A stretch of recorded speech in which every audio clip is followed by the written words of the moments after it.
The video you are about to watch is very sensitive from the beginning, so viewers' discretion is advised. But however, this page does not in any way support violence or women abuse. Watch this.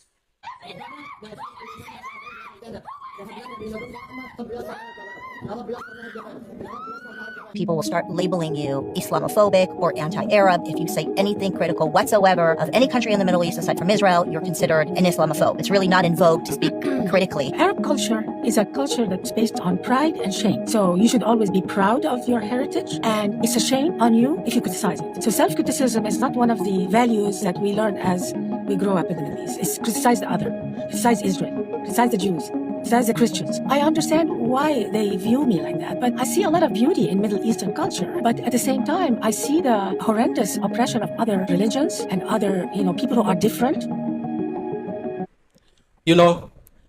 I'm going to discuss this topic, and the reason why this topic is important to me is because of my personal experience.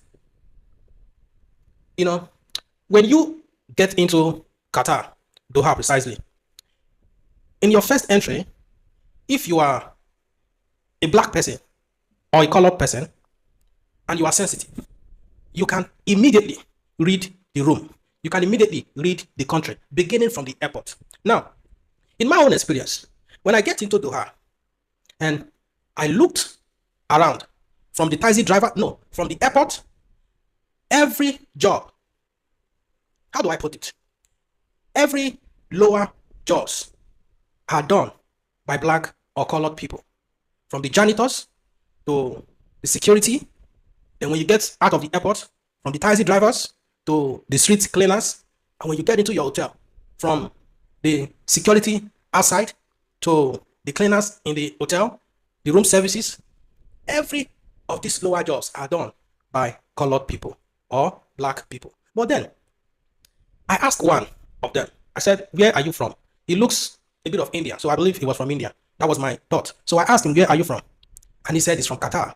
And he called the name of, I asked him again, where are you originally from? And he said, he's from Qatar. And he called the name of the town or village, wherever he came from, in Qatar. I said, you are originally from Qatar? He said, yes. So, and then I asked him, a lot of these people, are they from Qatar or from, other places like North Africa or like from North Africa or India or whatsoever? I said, no, that majority of them, about 70% of, them are from Qatar. But then, when you look at the higher position, for example, in the hotel, when you look at the managerial positions, in fact, from the receptionist upward, most of the people there are white or yellow, Arab men and women.